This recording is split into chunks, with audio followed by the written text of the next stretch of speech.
Hey there, grab a cup of coffee and join us in an entertaining and thoughtful conversation about parenting.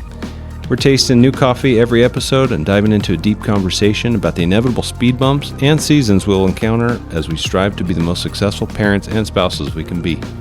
Welcome to Family Brew Podcast.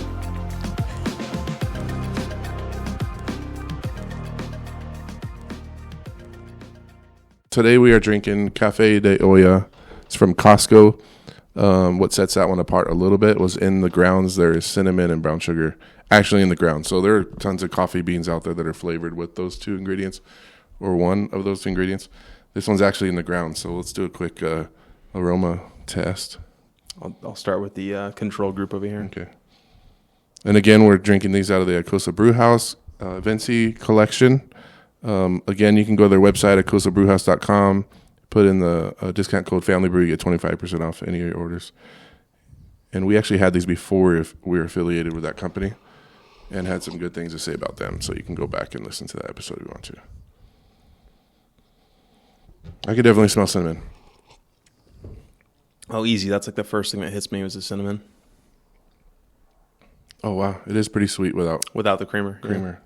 See, that's something I could see myself drinking consistently. Black. Yeah. But so far you've only tasted out of a regular mug. Right? Yeah, exactly. You're probably hearing a new voice on this podcast. I'll explain later. But right now we're just going to taste this coffee. That tastes very different. In a good way. In a good way. Okay. Yeah. He's now tasting out of an Acosa It tastes, cup here. It wasn't bitter to begin with in the control group. Yeah. But it definitely made it less bitter in this cup here with a wider lip or rim. So usually what we do is we'll give a rating 1 through 5, what we think of it. And I would say I'll give a solid 4 to this one. I was thinking 4, yeah. That's pretty good. I don't know if that's a thing. Like other companies will put that in the grounds. Mm-hmm. I've never seen it before, but it was really good. Yeah, that is good. So 2 4s, that's what we're going with? Yeah, I'm going to say 4. Right. 4's good. So actually, we have a guest in studio today. We're going to probably just call him Jesse since that's his name. And what we wanted to do is I think we're about 22 or 23 episodes in.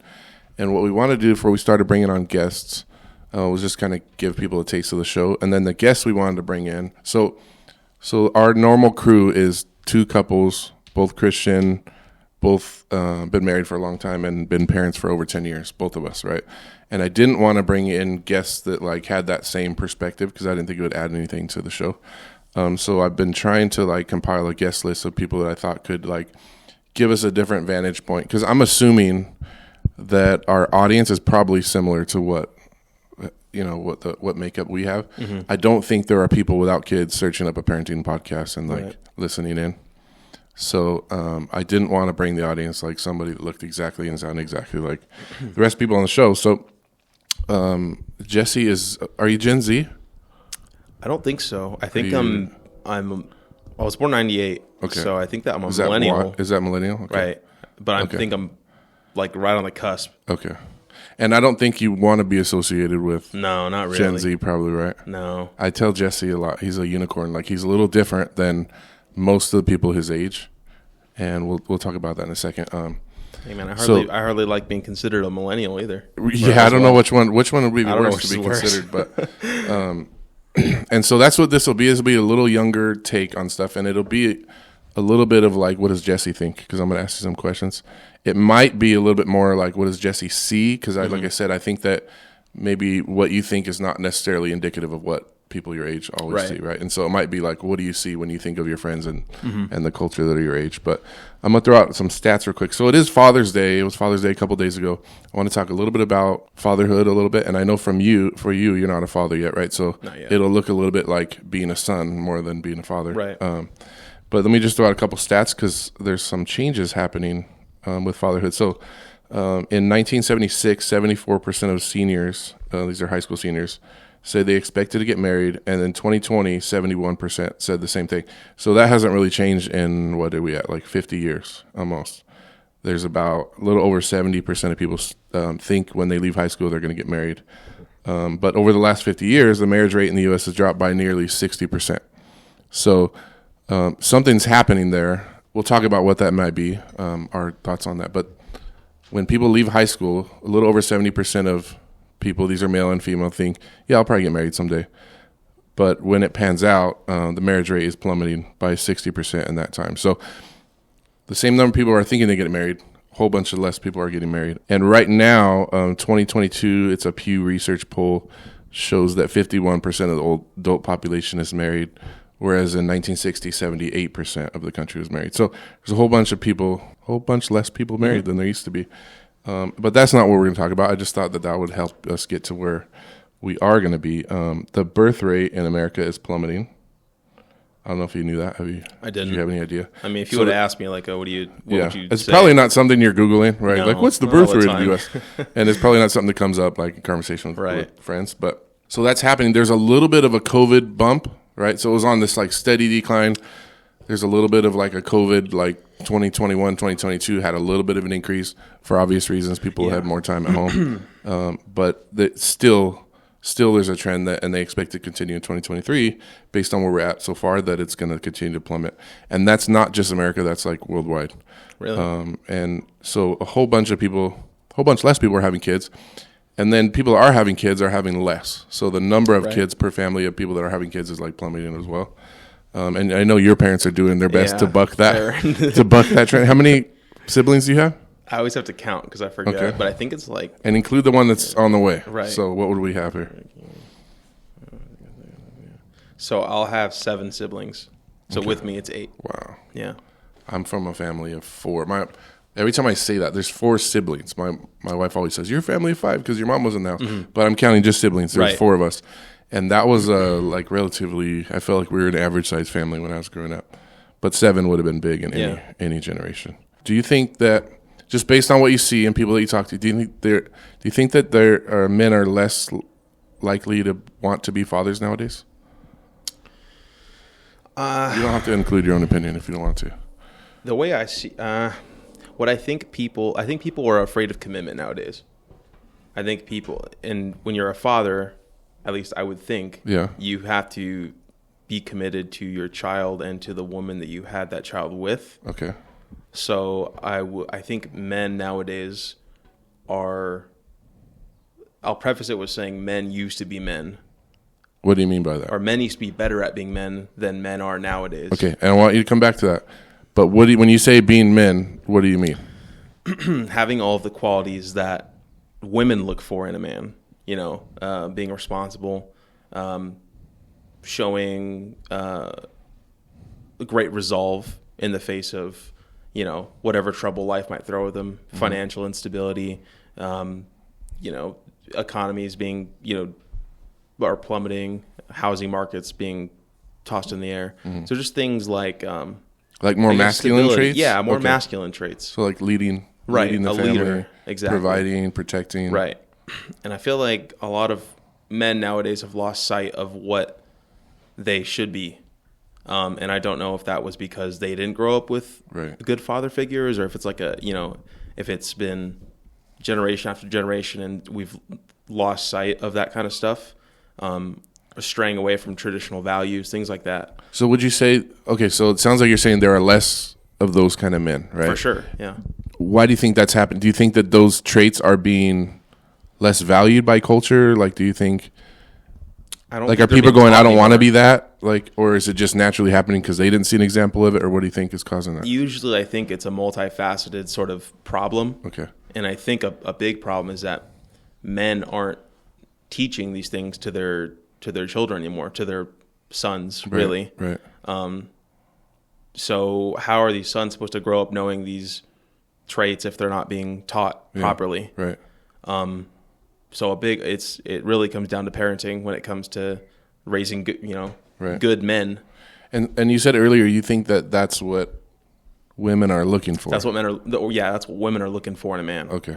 And as far as why they aren't, it's like a negative trend. Yeah. Like you can't have a man who grows up without knowing anything to teach. Say they have a kid, right? They have a son. Right. How are they supposed to teach that son anything? And it's like a continual decline over generations. Right. So I would assume that's why men aren't like what they used to be. Right. And so you said that's kind of led to a lack of commitment. Mm-hmm. Yeah. Because commitment is a masculine trait, I feel. Commitment to your woman, to your family. Do you feel like it's one-sided, or do you feel like females are less likely to commit? I think females today are also a problem, or that are contributing to why men are acting the way they do. Yeah. Or not acting the way they do. Yeah, or not behaving the way they should. So it's a double-edged sword, I think. Men are to blame, but women are also to blame in some reason or in some aspects as well. Do you feel like that growing lack of commitment or unwillingness to commit or whatever, maybe it's just not, I don't know, lifted up in culture the way it used to be. Do you feel like it's only in relationships that that's happening, or do you think just commitment in general? Commitment in general. I feel like I see people skipping jobs around. Right, yeah. People moving all over the place all the time, and I feel like there's maybe just a lack of like putting down roots in general in their life, not just as far as relationships go. Right. I think it's across the board in society, not just relationships. I think it's... Would you say that's only negative thing? I don't know. I haven't really thought a lot about how the commitment or lack of commitment could... I see in a relationship how that could be an issue, but as far as in a societal level, I don't really know if there's any con or any pros to it. I can see a lot of cons. Yeah.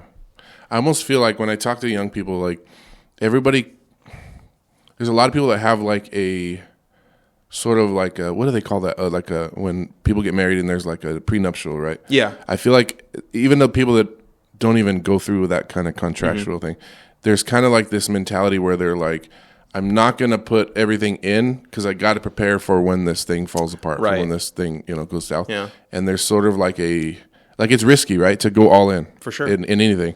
And I feel like there's always like, people always kind of have like a kickstand or some like fallback plan because they're kind of expecting that. Right. Whether it's with jobs or with relationships or anything. I didn't see that or feel that with my age group of people that I grew up with. Like I felt like the divorce rate was just as bad as it is now. But I felt like there were people that were like, all right, I'm diving in and we'll see what happens. Whereas now I feel like everybody's kind of, and you even see it in like celebrities and stuff where they're kind of like, all right, well, so we had a kid or whatever, like, who knows what's going to happen and see how far this goes. I try to jot down some of the reasons that I could think of that people would not want to be dads, and we'll just kind of go through and see what you think. So number one, I think you mentioned just earlier, if they had a bad one, I could see somebody saying, like, my childhood sucked, right? And why would I want to put another kid possibly through something like that? I shared on previous podcasts, the opposite happened for me. I had a crappy dad who was absent. He abandoned us. And when he was around, he wasn't good. Yeah. And that actually made me want to become a dad. Right. To, like, change that trend in my family and, go that other direction. But I can see somebody that has, like, a bad home life, bad home experience, decide, like, families aren't that great. Maybe I shouldn't start one. Yeah. I know you probably didn't come from a home like that, right? Like, no. Your home was pretty pretty good, I would say. Yeah. Comparatively to what many other people have experienced, I would assume is pretty good. But yeah, I've heard of people kind of coming from your background a little bit who use what they would what would be a bad father figure, or, whatever, and they would do the opposite, and they grow up and they want to give their kids everything and be the exact opposite of the father figure that they had. And it's tough if you're out there and you're listening and you're like, that's where I'm at. It's tough because you don't even know where to start because you haven't had a good model, right? So you have to like find other father figures that were in your life or even people that Yeah, I don't think a good father figure necessarily has to be your own father. Yeah, it could be it could be it could be anyone. Yeah, exactly. Could be a neighbor, it could be a teacher, exactly. Yeah. So any mentor really could be a good father figure. I was thinking about that. So we just had Father's Day. I think that there are some, what's the right way to word, like positive male influences in life that maybe don't even have kids. Right. That kind of get left out of that like thinking dads kind of thing, right? Because they're like, there's so many people that pour into young kids that are males that maybe don't have their own kids. Exactly. That don't probably get appreciated the way they should. But that's a good point. What about like people that think the future is unstable? Like, I'm not sure where this world's headed. I'm not sure, if things are going to get better or just constantly get worse. Do you think that would prevent somebody from deciding to start a family? I could see why someone might think that, but then I think back like throughout history, there's been countless times where people have had children in the worst of conditions. Right. So if worse than where we are now, way worse. I mean, let's Right. be honest, we have it easy right Yeah. now in America. Yeah. Despite all the issues that people perceive to be Right. going on. We're sitting here having coffee, Right. You know, with electricity, exactly, and showers, Yeah, and AC complaining about how and- bad the world is. right. But you're right. There's been some way worse times. Yeah, exactly. There's been way worse times in history where people have had children and raised them, and kept humanity going pretty much. Yeah. Because that's pretty much what having kids is. Right. It's ensuring the fruitfulness of future generations, Right. which is important. Right. So if people can have children and raise them into conditions like that, then I don't think that's really an excuse for us nowadays. Right. And I'm not sure it's an excuse. Whether or not it's a good reason, it may be a reason that people are using. I hear people say, climate change, I don't want to bring a kid in the world that's going to melt in 10 years. Like, which is crazy because we're in the end of June. It's like the coldest it's ever been since I've lived in the desert in California. Right. But what about people that say, well, I'm not really in a stable place? Like, there's some things that are up in the air, maybe my career, maybe my schooling, maybe that kind of thing. And that I'm not ready yet. Once I get those things nailed down, then maybe I'll be ready. We kind of had this talk. We've had a lot of these Recently, talks, by the way. We right, should let the yeah. audience know. Like, this is not... I don't think Jesse's weirded out that I'm asking him deep questions, No, because I not do it at all all. the time when the microphone's not on. Yeah. I'm just totally interested in, like, sociology and what makes families and people tick. Go ahead, though. So, wait, hold on. What were We were talking about maybe people that feel like I'm not ready yet. Like, Yeah. I'm not in a good place, and I'm not... Again, I can understand where someone's coming from, but I look to my parents for that one. My mom was 15, my dad was 16 when they had their first child, which would be my older brother, because I'm the second oldest. So he was the firstborn, and they were teenagers. My mom was a sophomore, my dad was a junior, and By all accounts, not stable and ready. not stable Right. or ready at all. And they didn't come from great homes themselves. Neither one of them did. So they were not ready, and they made it work.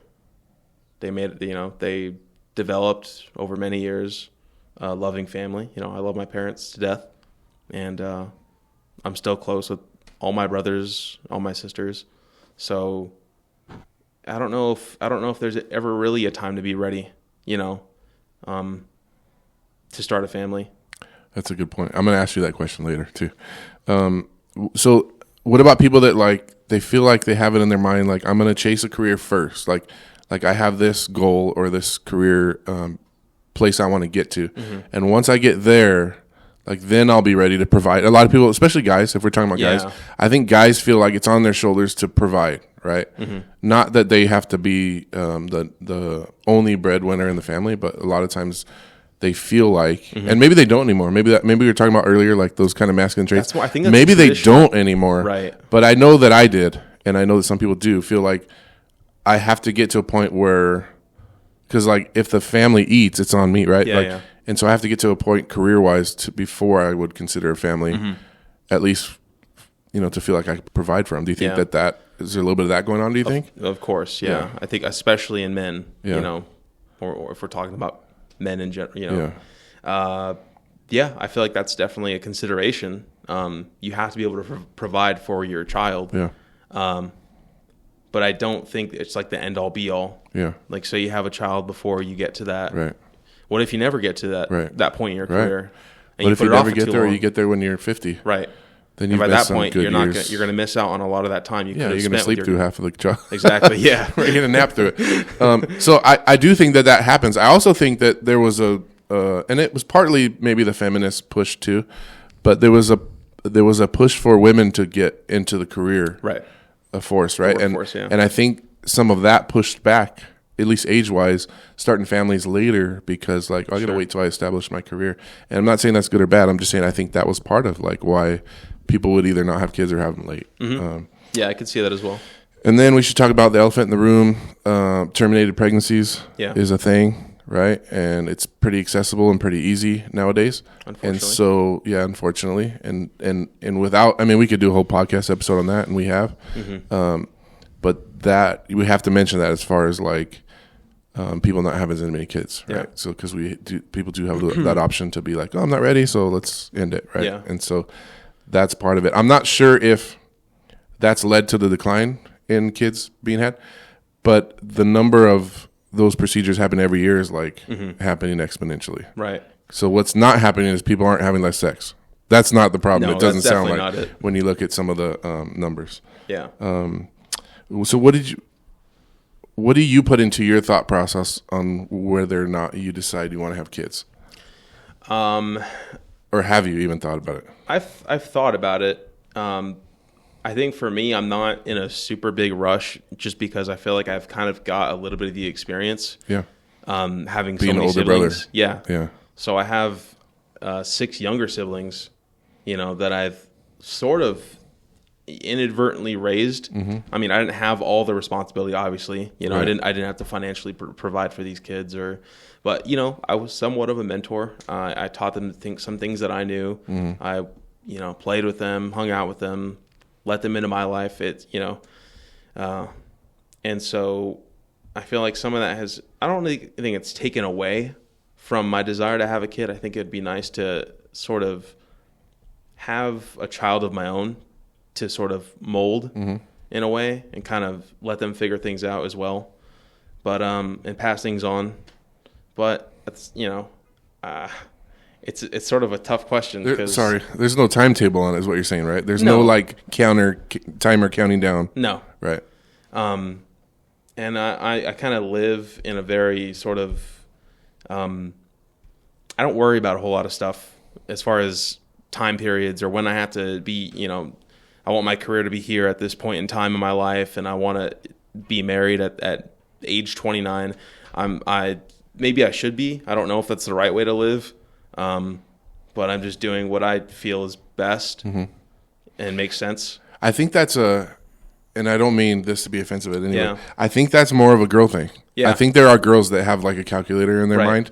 I did too, and I think that was a more feminine trait of mine that I had. I started going, okay, how many kids do I want to have? How old do I want to be at the last kid? Yeah. Okay, I want to have 3. Okay, I want them to be a couple years apart. Okay, I also want to be married 3 or 4 years before. And then I started going, I was like 19. I go, holy crap, does anybody want to go on a date tonight? Like, Yeah. I was like, I'm already late. I'm running late on this time clock. But I do think that may be more of a female thing that they kind of do have a. Sure. I'd like to be married by this so-and-so time. I always tease my wife that like, she had everything planned, and all she had to do was find the groom. Like the wedding, she already knew which is not totally accurate. But Yeah. what I could see that though. So you don't have a time frame. No. But what kind of things what alters your thought process on whether or not you do want to be a dad or not? I know you said the siblings thing is kind of has a place in it. And when I took sociology classes, that's pretty common. Like people that grow up only childs like actually do have more kids and earlier, right? And people that do grow up in a especially being older than a bunch of them, a lot of those siblings choose not to have kids because they feel like they've already kind of done that. I think eventually I would like to have a child. I just don't know.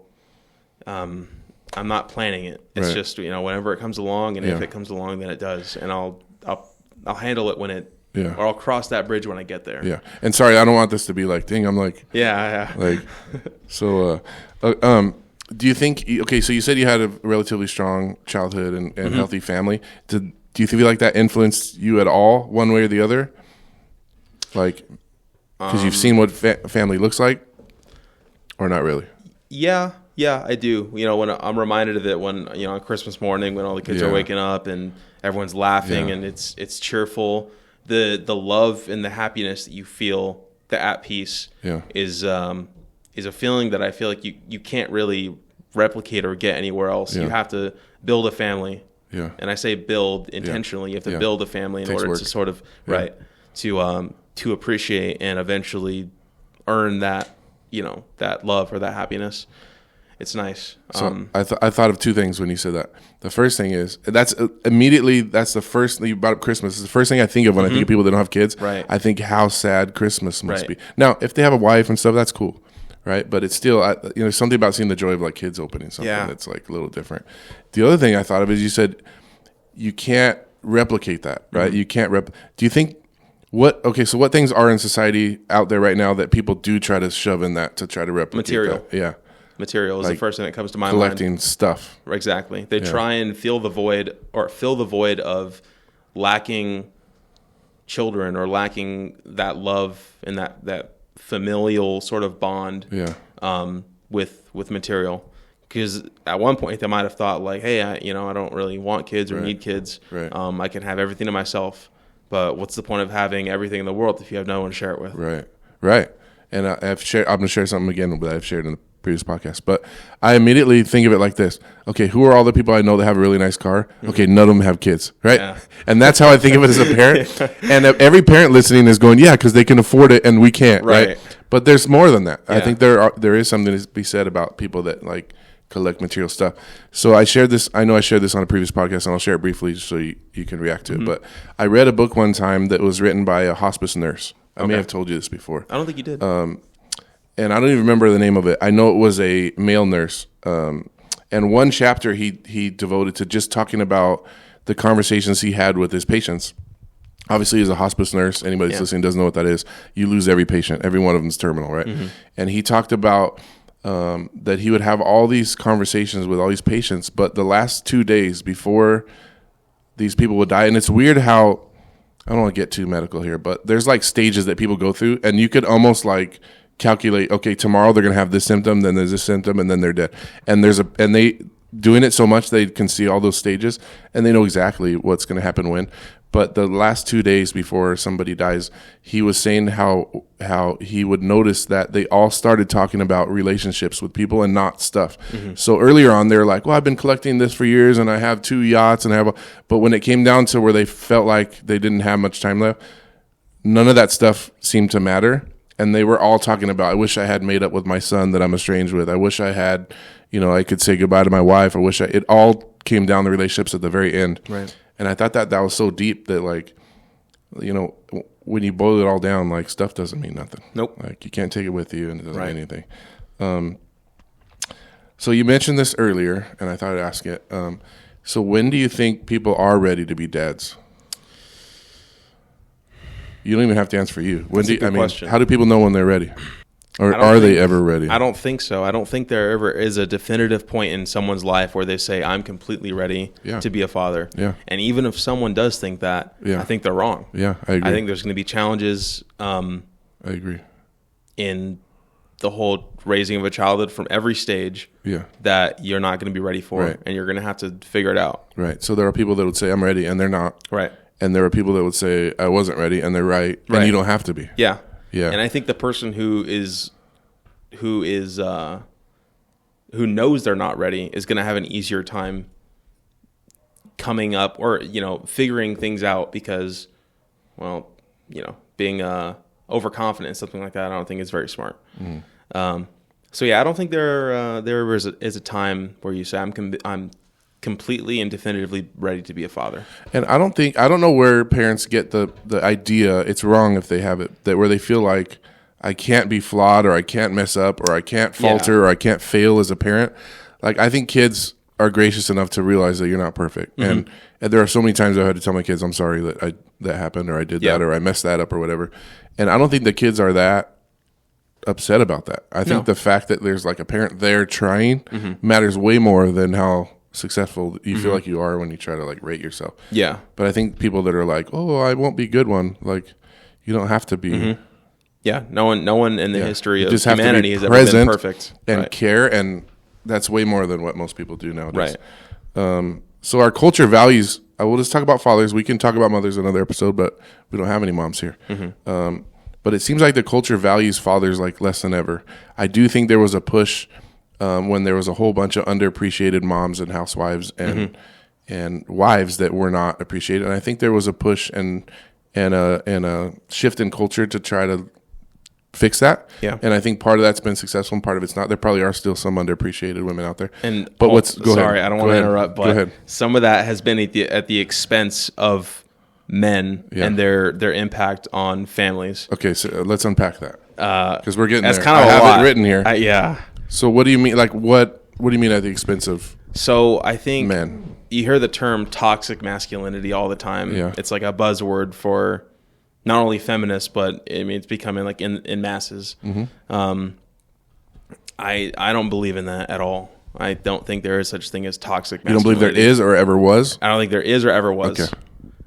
Masculinity is only beneficial for for the sake of mankind. Yeah.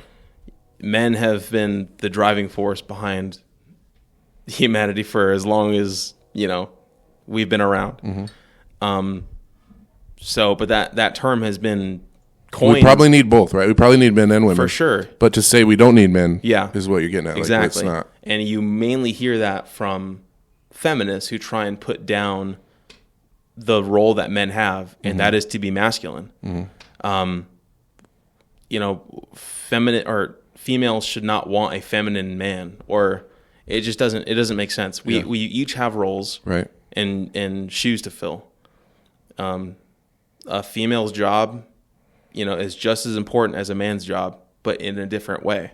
Yeah. I don't expect a female to act like a male, and I wouldn't want the inverse either. Yeah, it's weird. I was listening to she would describe herself as a feminist being interviewed the other day, and she's kind of coming out of that where she's not really keen on that anymore.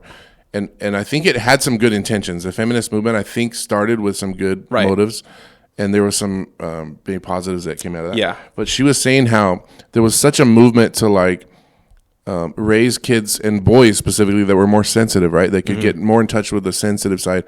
And she was like, but then it came time to find a man for my daughter, and there wasn't any. Right.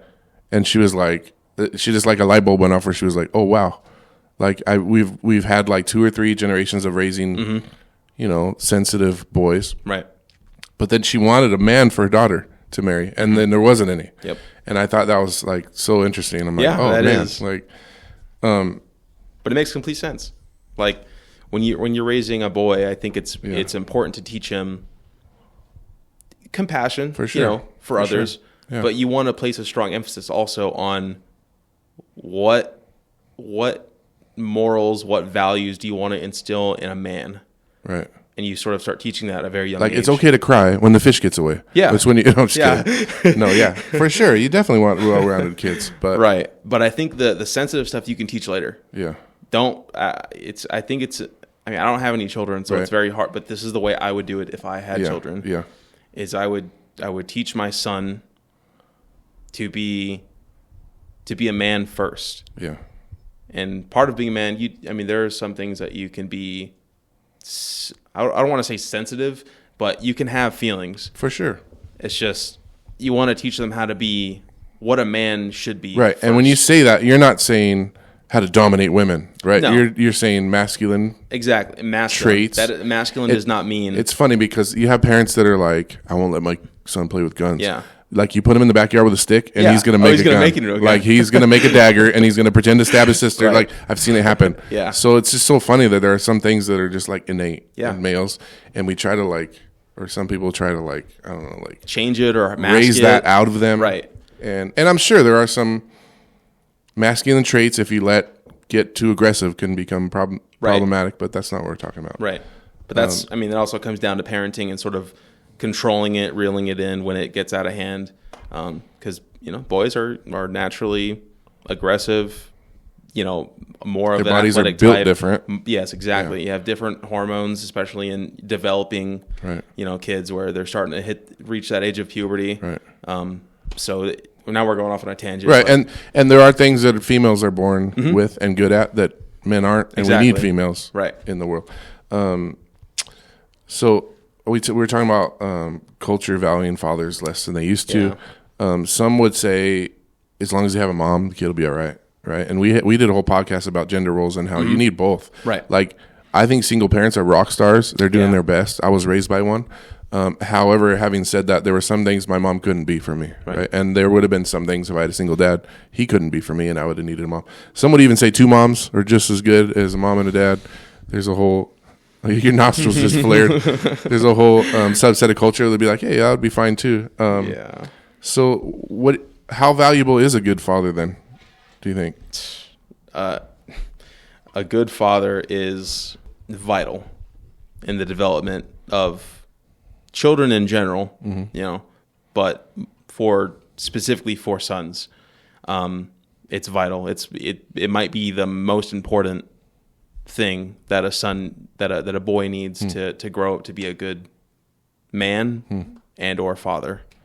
It's weird because some of those deficiencies that you would have as a child, like not having a dad or a mom around, either one, it still shows up in adulthood. Yeah. It's not like you get to 18 and you're like, well, it would have been better to have a dad, but now I'm a man and we're good. Or the opposite without a mom. Like you still have some like deficiencies, I'll call them, that like still show up. Yeah. And sometimes you don't even know where they came from. And you go, oh man, like I was in therapy and going like, oh, that's where that came from. Yeah. Like that's like a abandonment issue. I had no idea. I was really clingy with my wife. Like she would, when we first got married, she would like go to the store and I'd be like, you're coming back, right? Like you'll be back. And I had no idea where that came from. Yeah. It had to do with my dad abandoning me like years before. And so you think that like, okay, you can create some wounds and you can like, there's these like issues with kids, but they'll grow out of it. Like some things still show up in adulthood. Yeah. That, it's interesting you mentioned as a son, that's vital to have a dad. What's crazy is when you look at like dads not being in the picture, it affects sons and daughters totally different. Right. So like a daughter not having a dad around, it like she leans toward promiscuity and she has all these like issues trusting guys, which totally makes sense. The only guy she should have not had to worry about trusting was her dad, and he didn't work out, and so it totally makes sense. But then with a son without a dad, it looks totally different, and it's interesting like how that works. And I don't want to ever say like dads are somehow more important or more valuable than moms. No, that's not what I'm saying at all. But if you're absent or not a good one, you can jack up a kid. Right. It just happens. Yeah. And it's weird because sometimes that like ripples down 2 or 3 generations before somebody can catch a grip on it. And you're like, oh man, I just was selfish and thought of myself. And now there's like multiple generations that are messed up. When I taught, I probably asked you this, I probably asked some of our other coworkers this in front of you, but I always like to ask people that are like in the dating world, right? Do they ever consider somebody that they're going out with, whether or not they would be a good mom or dad? Is that ever part of the equation when they decide who they are going to date or not? I think, and most people say no. Right. And I think that's crazy. Yeah. And I know that's probably weird, like first date conversation, like, so like, are you a good cook? Yeah. Are you good with kids? I know that sounds really weird, right? But there's so many people I've run into that like are in a long-term relationship. It's been a few months, it's been a few years, and they're like, yeah, probably not going to be a good dad. I'm like, what are you doing then? Like, I can understand if you don't want kids. Going, who cares if this person's a good dad or good mom? It's not going to matter. It's never going to happen. Right. Which is silly to say that because sometimes it happens when you didn't want it to. Yeah. But it's so weird to me that people don't put thought into that. And I'm not saying if you could find someone who would be an awesome dad, but you're not compatible at all, or awesome mom, I'm not saying that. But I think that should be part of the equation. It definitely should. And I know it's hard to know, right? Like if you've been dating for 2 or 3 weeks, so it's hard to know, like, will they be a good parent or not? But I think you could kind of look for some qualities. Yeah, for sure. You can and I don't know why people don't put more thought into that. They should, because I think that would lead to more successful relationships. I feel like if somebody implemented that into like a dating service, it may be horrible. I have no idea. I just wish more people would think that kind of thing through. Like I have an aunt who wanted kids really bad.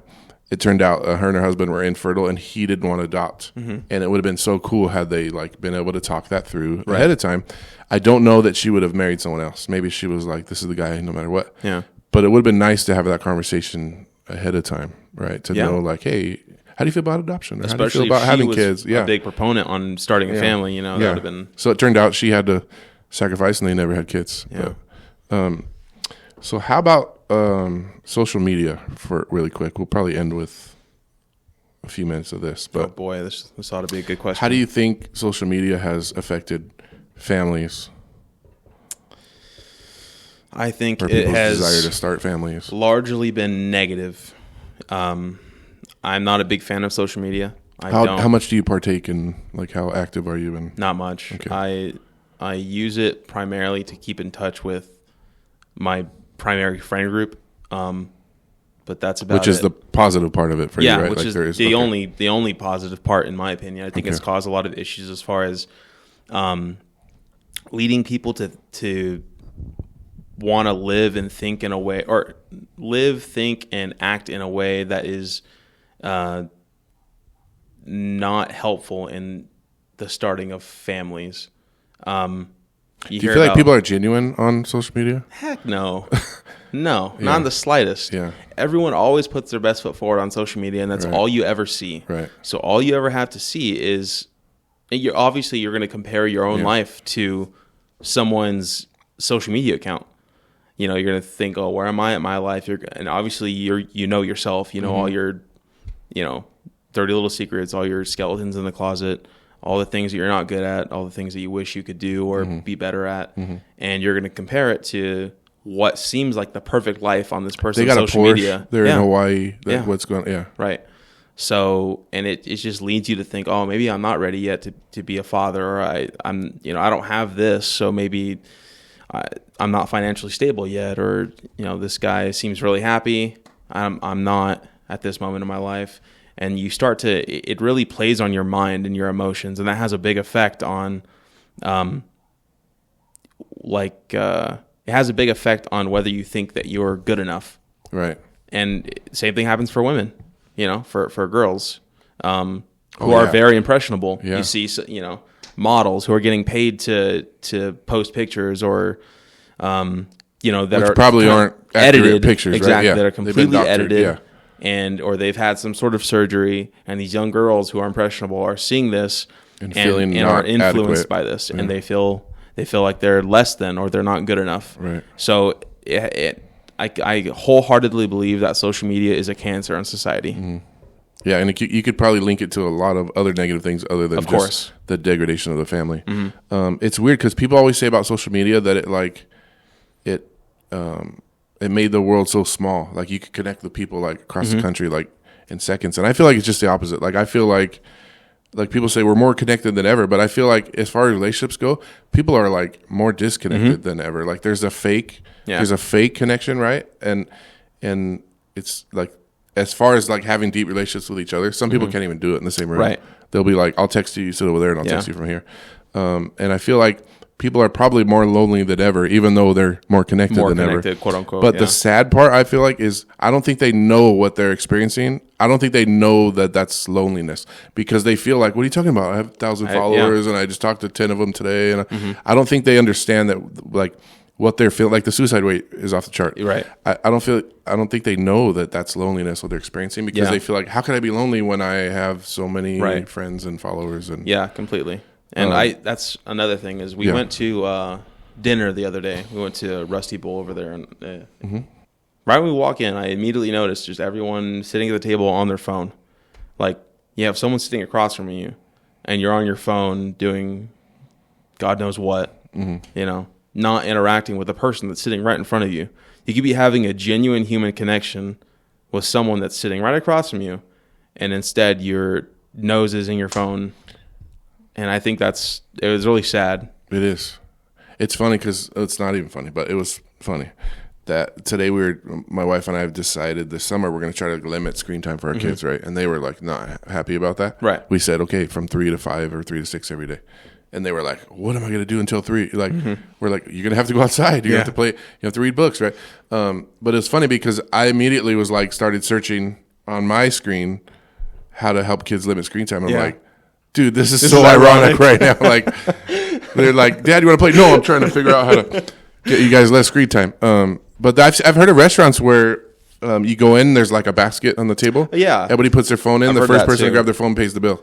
But so I don't like that though, because now you're forcing them. It should be out of your own free will you should have the discipline to take your phone and put it in your pocket and don't touch it. Yeah. I just wonder if like what you're saying, I wonder if that's part of why people are less likely to commit, because I don't even know that they know what a actual like intimate conversation in person feels like. Right. And if they don't know what it feels like, they don't know what they're missing. And so they're like, well, I'll hook up with someone for the physical part. Yeah.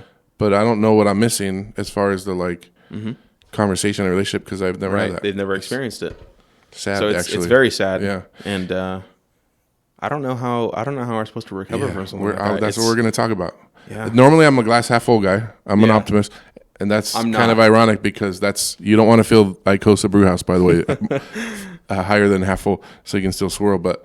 And I know you're not, right? No, I'm not. I'm very pessimistic. So I could build a case to say that like there's going to be a breaking point at some point where the people that value family and relationships will push back and be louder and I could make a case for that. I feel like you could make a case for the opposite. I hope you're right. I hope I'm wrong. What do you think? What do you think that would look like, or what makes you feel like that won't happen? I feel like people have gotten too addicted to this life. People have gotten content. people have and by people I just mean mostly Western civilization, primarily America, the United States. We've gotten too used to this life, and we've dug ourselves so deep. I honestly don't see how we recover from something like this. The internet and social media has just destroyed a lot of what was good we had. What we had built. Yeah. Have you ever seen that? It's I forget what it's called. It's a documentary about social media. So they had like Zuckerberg being interviewed. They had Dorsey from Twitter. I think I heard you talk about this before. I forget what it's called. And at the very end of that, they asked them how they started it, and you know, at the very end they asked them like, "Would you let your kids on social media?" And all of them said no. Every one of them, and they started the things. Yeah, crazy. Yeah, it's like they knew. I think they probably started. Yeah. I don't think they had when they started that stuff. I don't think they saw where it was going to go. Yeah, I don't think they intended it for it to be a detriment to society. Yeah, but that's exactly what it's become. So you said that the reason you don't see it changing is because you feel like we've become too addicted to that. Do you feel like that's the majority of people out there, or do you feel like we hear from those people more? Like people always talk about this silent majority, right? There's like this total conservative like group of people in the United States that are just quiet, right? Yeah. And I'm not sure that that's true. Yeah, I'm not sure. I would hope that there is a silent majority, but I wish they weren't so silent. Yeah. I wish more people would sort of like I am right now, kind of putting their voice out there, and you know, like, oh, I'm fed up with this, with the way society is headed. Yeah. And not just in the social media field, but that it's playing a big part as to why we're headed in this direction. Yeah, for sure. If I had to put money on it, like I said, I'm an optimist, right? Yeah. And I could build a case that like my kids are going to be part of the solution. That's at least my hope, right? What I think is most likely to happen if I was going to bet on it is like when you start looking at like these numbers of like people getting married less, people having less kids, they're like geographic specific. Like you can look at certain states and it's the opposite happening. Yeah, I could see that. And I feel like there's going to become pockets of places that push back, or pockets of places you could move to that are different, right? And I feel like it's going to become, I don't want to say, everybody says, oh, it's going to be a civil war. I don't know if that's going to happen, because I don't think a civil war is good for either side. No, it's definitely not good for, government doesn't want it, even no matter which side of the government you pick. Neither one of them wants that, right? Because it wouldn't work out well for them as the leaders of the government. Right. But I feel like maybe that might be what it starts to look like, is there'll be like cities and borders of places where it's like, okay, if we go live there, it's going to be different. I could see that. Yeah, I could see that happening. I don't know how that would play out as far as the long term. Yeah. Because that's sort of what happened before the Civil War. For sure, yeah. You know, you kind of had people with different ideologies who would migrate towards certain, you know, you had the North and the South, obviously. Different ideologies. And eventually, you know, it boiled over. Yeah. So yeah, I think you're right. It's not healthy for anyone. You know, war never is. Yeah. But sure. I don't know. I think it's going to require a lot of discipline and self-awareness from many people in this country to see like, hey, we're not headed in a good direction. So something needs to change for the better. Now we're headed off a whole different tangent. That's right. We're headed remember I said we're going to talk about what Jesse thinks. Yeah. So my brother moved out we're in Southern California here. My brother moved out and almost everybody I know wants to leave, right? Yeah. So like if you're in California, you want to leave, you're not alone. And if you've already left, you probably you're lucky. You're lucky. But he left to Utah. I think it's been maybe 5-6 years already. And it's almost like stepping back in time. But in a way, it's like, okay, so you leave to there and it's better, right? But it's like California of like 2001. Right. And in 7 years, it's going to be like California of 20. It's like you could kind of step back in time, but it's coming, right? Yeah. There's like a migration of thought process and culture that's like coming for those areas. So it's just kind of interesting to think about.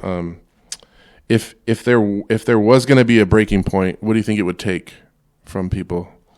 I'm always like, what would that pushback look like? I've kind of thought of that. Is it like, I'm not buying Bud Light ever again? Like, is that gonna work? Like, what's it gonna look like? Because I feel like it's gonna be one son, one daughter at a time.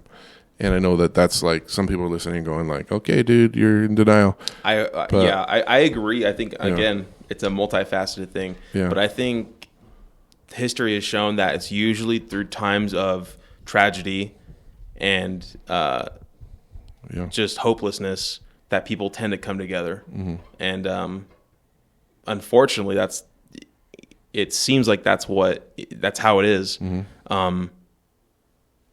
And because we've gone so long without a big conflict, whether that be famine, war, just things that really decimate people, we've gone so long without that stuff that's why we're in the state that we're in. We're so divided because there's never been a common enemy. Yeah, and so the last time I would think would be like, there was a common enemy was 9/11, mm-hmm.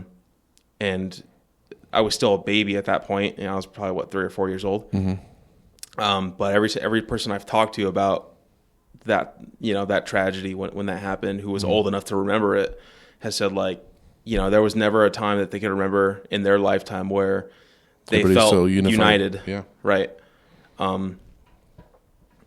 Everybody was like flying flags. Yeah. Now you fly a flag and you're like, you're half the world hates you, right? Because you flew a flag. You're right though. I was 21 mm-hmm. when that happened, and I remember like every single sporting event they were like bringing a big flag out on the field, and everybody's wearing flag shirts mm-hmm. and stuff because we had a common enemy, right? And what's crazy is like no matter what side of the political aisle you find yourself on, and it seems like nobody's in the middle, right? Anymore. It's like you're either right or left. Yeah, I think both sides don't want you to see how you. Like there's a whole bunch of common ground we could find, mm-hmm. but they take like the 5% of issues that we disagree on, and like that's all they want to talk mm-hmm. about because they want kind of a divide. Right. And if you actually like can sit down with people that like even are on the other side of it, and I have, mm-hmm. there's so much you can actually agree on. Yeah. And even if on the things you don't agree on, you can still have mutual respect for each other. Right. And at the very least, you two had a conversation and were civil enough to talk about stuff. Right. Instead of, what would be quote unquote yelling at each other over a phone screen. Right. And I don't think anybody's ever been argued into changing their mind. No. Right. That's not the way to doesn't go really about happen. it. Like, that's where it's going to be interesting. It's going to be interesting to see how families look in a few years. We'll have a recap in 50 years. Like our local drive-in theater, the only one I knew about for miles, just closed. Mm-hmm. Like bowling alleys are going out of business. Amusement park attendance is down. Like there's so many like relational type settings that are just like there's no place for them anymore. Right. And I'm just curious to see what'll happen. I'll end with this, and this is not a ploy to like talk you into having kids. That's not what this is. I just want to make a little statement. So there are some things that I was naturally like skills that I was naturally good at, and some things I suck at. Mm-hmm. Right. And my wife probably has a long list of things that I suck at, but she'll tell you some good things too. Being a dad like is one of the most fulfilling and like rewarding things I've ever done, and I honestly feel like it may be the thing I was best at, and not because I don't fail, I screw up all the time, mm-hmm. but I just feel like I was made to do that for some reason, mm-hmm. and I hope that there's nobody out there that doesn't get to experience that, because some of these like silly things are in the way where you're like, oh, wait till I'm ready. Mm-hmm. If you're listening, somebody's in that point, or if you're in that point yourself, like it's the best thing I've ever done. Yeah. And I know some people are in a situation where they have kids and they're like, it's the worst thing I've ever done, right? But I don't think I don't think you should listen to that. I think that it's awesome. Mm-hmm. It's an awesome process. So is there anything you want to say about that before we close? I think you hit the nail on the head. I think you're not the first person I've heard say that, that being a dad is very fulfilling. Yeah. It's super really stressful. What we're born I have way more gray hair than I had when I started. Right. But I wouldn't change it for anything. And sure it's honestly, hard. I wasn't ready. Yeah. And I would do it all. I would do it all over again. Yeah. Any chance we get. So.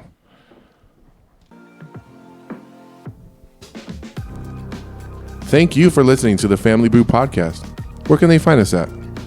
Facebook, Instagram, and Twitter. And what should they do when they get there? Follow us. And what else can they do when they get there? They can suggest new coffee flavors and suggest new ideas for new episodes because we're going to have a new topic every week.